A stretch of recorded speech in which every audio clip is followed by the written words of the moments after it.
makikita natin yung nag-player na nag-standout. Dito. Yes, a 9-point win for Malolos Republic. Our final score 92-83 for Malolos Republic. Pero sino nga ba ang ating best player of the game? Let's turn over to our courtside reporter, Sarah Turgeman. Sarah, take it away. And we're here with our Sinag Lakas Best Player of the Game powered by J Project. From Malolos Republic, Coach Yong Katikista, 24 points, 6 assists, 2 rebounds, and 3 steals. Congratulations, Coach. Coach, talagang sinigurado niyong mauuwi niyo ang panalo ngayong araw na to. Coach, ano bang naging inspirasyon mo sa laro ngayong gabi?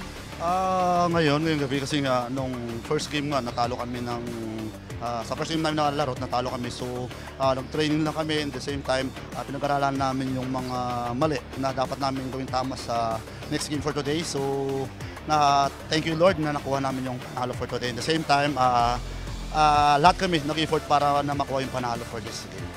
Coach, baka gusto mong batiin at pasalamatan lahat ng sumusuporta sa Sinag Lakas 40 at also sa Malolos Republic.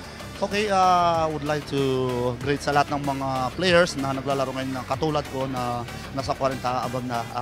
Tuloy-tuloy lang tayo. At the same time, enjoy lang natin yung time na kaya pa natin maglaro.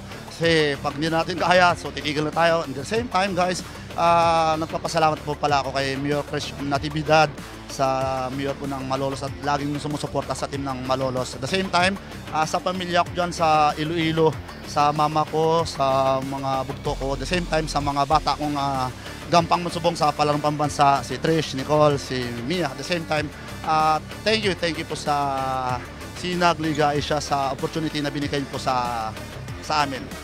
Thank you so much, Coach Yong Katikista from Malolos Republic, our best player of the game. Back to you, Rowie and Coach Pancho. Thank you very much, Sarah, and congratulations to Malolos Republic for winning their first game dito sa Sinag Liga Lakas 40. So, Coach Pancho, any final thoughts dun sa second game natin? Yes, it was a solid ball game here. Talagang lots of lead changes, lots of deadlocks dito, but fourth quarter, doon talaga nagsimula nga nanalasa na yung Malolos Republic because of nga early penalty ng Tatak Gel, and then they begin to crumble, and then yung timing ng mga points, especially Coach Yong Katikista leading the way, Kenneth Santiago and si Dennis Concha finally found his rhythm sa fourth quarter. That's why they're getting their first W here sa Sinag Lakas 40 campaign nila. Yes, for Tatak Gel Binyan, again, this is just a learning experience for them. Pero SLA fans, stay tuned lang kasi coming up is gonna